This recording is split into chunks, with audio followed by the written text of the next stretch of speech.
Baik, Bismillahirrahmanirrahim. Assalamualaikum warahmatullahi wabarakatuh. Perkenalkan, nama saya Muhammad Fakih Al-Faruq, program studi informatika dengan NIM 211001110. Saya di sini ingin mempresentasikan eh, eh, tentang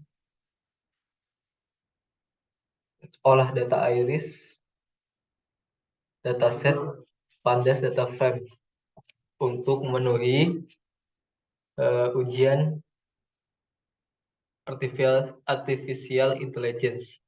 Baik, yang pertama, materi hari ini adalah mengelola data dan tabel dengan library Pandas. Eh, yang kedua, kita per data frame. Data frame adalah struktur data dua dimensi yang berbentuk tabular. Selain mempunyai baris dan kolom, hampir semua data tersebut tidak hanya memiliki satu kolom, sehingga lebih cocok menggunakan Pandas data frame dalam mengelolanya. Penggunaan variabel data frame pada data Python biasanya menggunakan sintaks import, kemudian kita masukkan library-nya yaitu Pandas, kemudian ASPD ya. Tiga, mengolah data frame. Jadi kita akan memanggil file iris CSV-nya, file yang sudah kita siapkan, lalu kita akan tampilkan dataset menggunakan data head df. Kemudian bisa dilihat dari sini codingannya. Di sini kita masukkan iris CSV yang kemudian akan mengeluarkan data frame pada file tersebut. Kemudian menampilkan tipe data dari kolom yang ada pada dataset menggunakan data types. Di sini juga kita bisa melihat seperti ini kolomnya, data types-nya. Satu kolom ID memiliki tipe data integer in 64, kolom spanlen memiliki data float 64, kolom spesies bisa memiliki tipe data objek. Jadi sini teman-teman, hitung ukuran, jumlah, dan baris dari dataset gitu. Ini hasilnya, bisa dilihat dari tabelnya. Tampilkan data untuk kolom ID dan kolom spesies dalam bentuk data frame. Ini juga bisa dilihat teman-teman dari tabelnya. Tampilkan data frame indeks ke 0 sampai dengan indeks 9. Kemudian kita bisa dilihat sini. Ini data-datanya teman-teman. Kita akan tampilkan juga data hanya dalam kolom ID dan kolom spesies. Tampilkan dengan indeks ke-15. Jadi seperti ini teman-teman.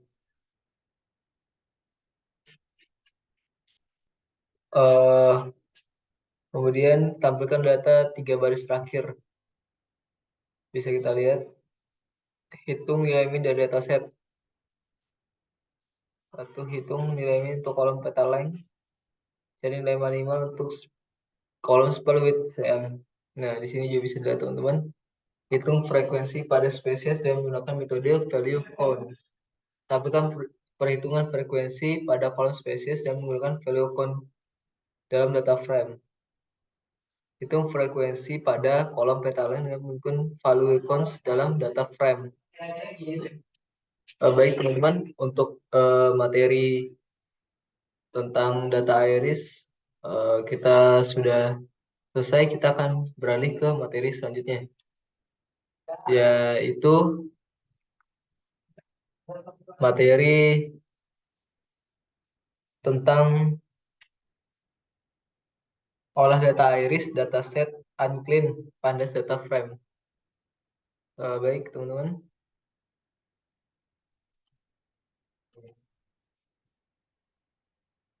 ini saya pindahkan terlebih dahulu.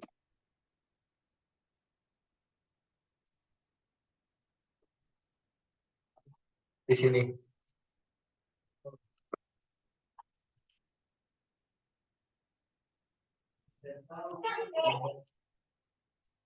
Di sini bisa kita lihat.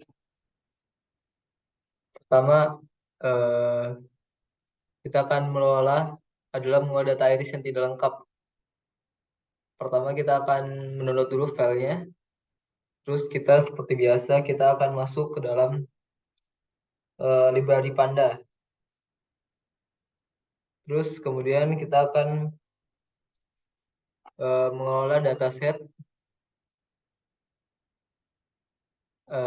Bisa dari sini kita akan masukkan iris atau file yang kita telah download tadi. Kemudian kita akan menambahkan data frame tersebut. Setelah tampil, kemudian kita akan menghitung jumlah dari 0 pada dataset. Kemudian handle missing value dengan imputasi min. Imputasi adalah pilihan penanganan missing data yang paling bijak daripada pembuang sebagian observasi atau variabel yang mengandung missing value, mengingat bahwa data yang sangat mahal dan berharga. Sebelum terlihat bahwa ada dua data yang hilang pada spaleng CM. Kemudian kita bisa cari nilai min dari spaleng dan akan keluar hasilnya. Mengganti missing value dengan min, kemudian masukkan variabel. Kemudian kita akan cek data yang kita masukkan. Kemudian kita bisa menggabungkan data itu menjadi data frame. Cek jumlah data dan kolom, hitung jumlah nilai 0 pada data frame baru. Baik teman-teman, untuk olah data iris unclean pada data frame, pandas data frame sudah selesai. Kita akan melanjutkan ke materi selanjutnya, yaitu data visualization iris.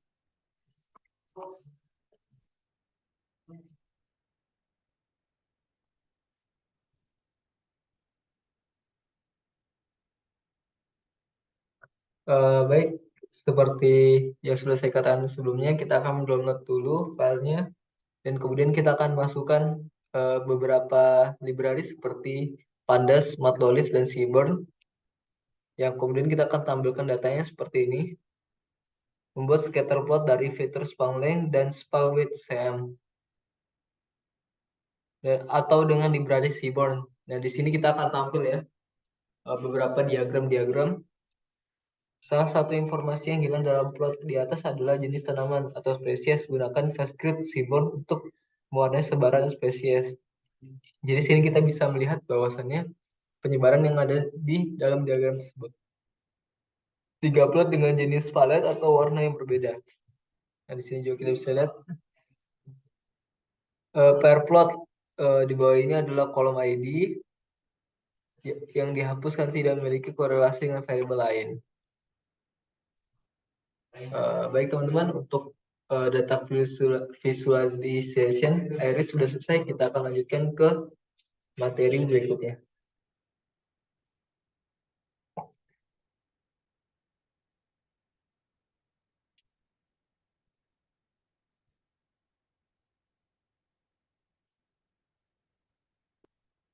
Materi berikutnya adalah tentang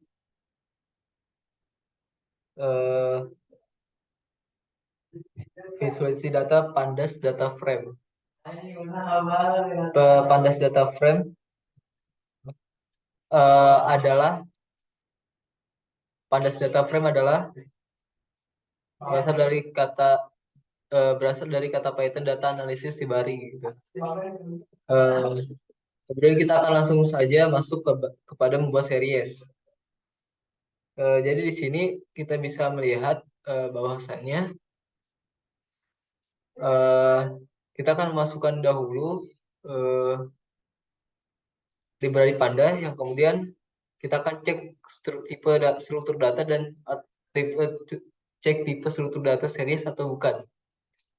Kemudian kita akan ubah nama indeks. Sudah saya jelaskan tadi tentang data frame. Kemudian kita akan buat data frame menggunakan list. Dan di sini kita bisa melihat bahwasannya akan jadi seperti ini. Data frame menggunakan dictionary. Di sini ada list juga sudah. Data frame menggunakan list dengan tipe data campuran. Kita akan menggunakan tipe data campuran yang kemudian akan masukkan tabel seperti ini. Data frame menggunakan list dan dictionary dengan tipe data campuran. Bisa dilihat juga merge, join, dan concatenate data frame. Ketiga fungsi ini pengertian adalah operasi penggabungan. Perbedaannya adalah sebagai berikut. Merge adalah operasi penggabungan antara data frame dan object. Bisa sudah dilihat teman-teman. Ada juga inner merge, left merge seperti ini, outer merge.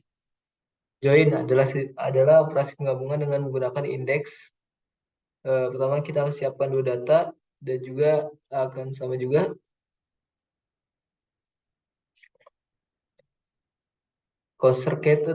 Caserscanate adalah operasi penggabungan objek data frame secara vertikal. Sudah teman-teman? Oke. Baik, sepertinya teman-teman. Eh,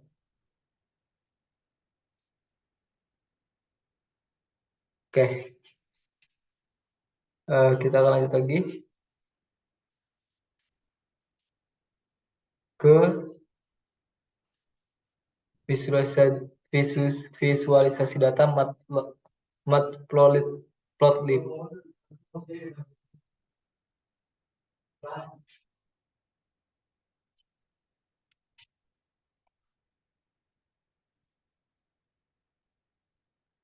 Matplotlib adalah library Python 2D yang dapat menghasilkan plot dengan kualitas tinggi dalam berbagai format dan dapat digunakan di banyak platform.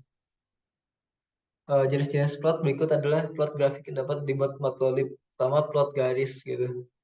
Di sini juga bisa dilihat menghubungkan antar posisi koordinat data, menambah label dan titel.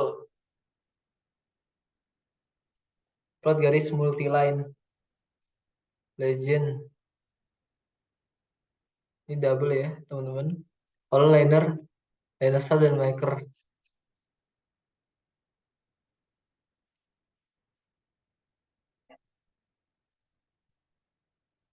Jadi bisa dilihat teman-teman. Ada juga grid, Google Style, Vector dan Text Yacht. Google Style God, plot garis dan bar. Ketika menggunakan plot bar tidak boleh menggunakan laser dan marker. Ini hanya berlaku untuk plot garis.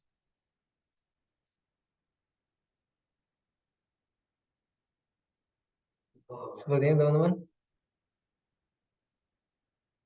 Matplotlib import data CSV. Adalah praktikum cara menampilkan plot dengan menggunakan data CSV.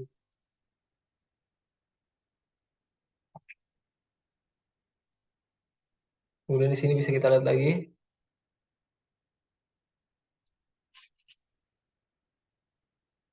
Ini menggunakan colors.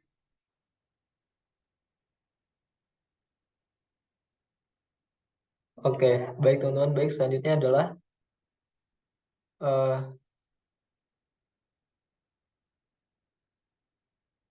visual data Matplotlib import CSV yang kedua. Membuat tipe data variabel sumber X dan Y menjadi list ditandai dengan huruf kurung atau kurung besar. Pertama kita ikut import matplotlib dulu teman-teman. Kemudian kita akan masukkan datanya. Sini bisa terlihat kita akan import CSV. Bisa terlihat di sini diagram-diagramnya teman-teman. Apabila dilihat dari CSV, data sudah berupa nilai dan kolomnya sesuai dengan nama band dan record slip note dan seterusnya. Kolom tahun berdiri dan record 19 seterusnya. Kolom pendengar per bulan dengan record seterusnya. Dan sebenarnya cara mengecek data CSV tidak dengan melihat dengan program Excel tapi dengan library, tidak dengan melihat dengan program Excel tapi dengan library Pandas Data Frame seperti ini. Nilai record sudah terisi selayaknya tabel pada database, jadi tidak perlu menggunakan plus counter. Jika terisi soal seperti ini, buatlah plot bar atau button yang memvisualisasikan jumlah pendengar per bulan berdasarkan nama band menggunakan dataset tersebut. Maka hal yang dilakukan untuk buat nama band sebagai sumbu X adalah pendengar per bulan. Jadi variabel yang tipe data dengan list ya, dengan cara baik teman-teman, kita akan beralih ke soal selanjutnya, yaitu machine learning prediksi harga rumah dengan regresi linear satu variabel.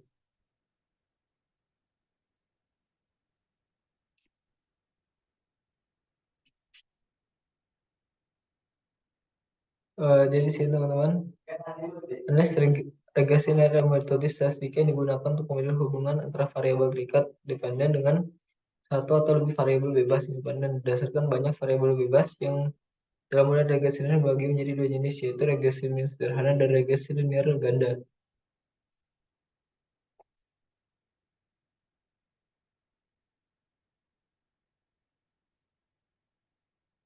Pertama, kita akan import library dulu, yaitu pandas, numpy, dan matplotlib. Kemudian kita akan cek dulu isi file CSV-nya. Kemudian kita akan mengambilkan data frame. Disesuaikan data menjadi scatter plot. Import library regresi linear, membuat tabel agar mempelajari data tersebut dengan sendirinya. Disesuaikan data sebenarnya dengan garis prediksi menjadi scatter. Prediksi harga untuk rumah seluas 130 meter persegi, tampilkan harga ke integer. Prediksi harga untuk rumah 150 meter persegi, tampilkan harga ke integer. Pengujian formula dan regresi linear, cari nilai slope M, cari nilai intercept B, uji untuk rumah seluas 138 meter persegi atau X sama dengan 138. Formula Y sama dengan M kali X plus B. Baik teman-teman, untuk eh, materi selanjutnya adalah machine learning regresi linear car price.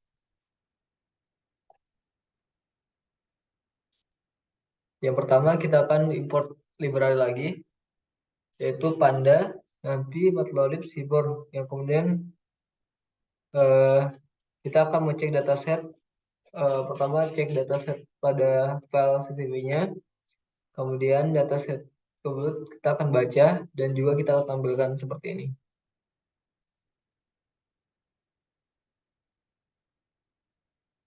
Cek korelasinya untuk mendapatkan pengetahuan lebih detail dan akurat dalam pemilihan fitur dan dapat lihat korelasinya dengan function Tor. Lihat Engineers memiliki korelasi yang signifikan dengan harga price. Bangun model. Dari memvisualisasikan di atas bahwa fitur kolom Engineers memiliki korelasi tinggi terhadap kolom price atau variable dependent. Mengambil fitur kolom Engineers untuk di training.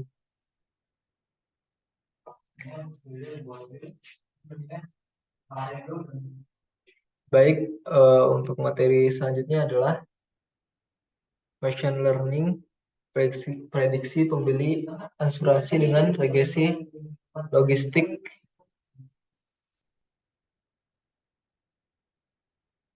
Pertama, machine learning prediksi pembeli asuransi dengan regresi logistik. Sukses himpunan pengujian.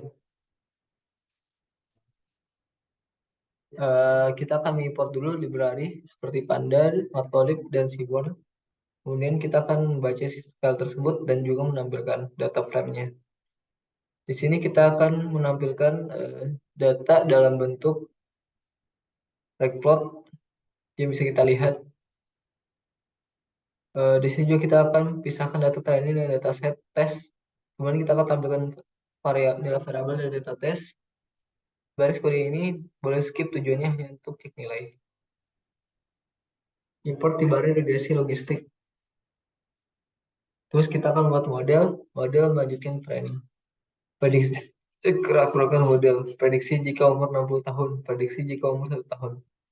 Apabila satu artinya orang tersebut memilih asuransi apabila nol, maka dia tidak memilih asuransi. Oke, kita akan ke materi selanjutnya, yaitu deep learning pengenalan gambar batu gunting kertas dengan convolutional neural network. Kita akan download dulu filenya, yang kemudian kita akan mengaktifkan file yang telah download. Kita akan memanggil data tersebut dan mengimport rantas beta. Kita akan melihat isi dictionary, argumentasi gambar secara artifisial, membuat gambar paten tersebut melalui berbagai cara penulisan atau kombinasi dari beberapa penulisan seperti rotasi acak, penggeseran, geser, balik, dan lain-lain. Di sini Imaginator menghasilkan hubungan data gambar dengan argumentasi. Upload gambar untuk deteksi gambar.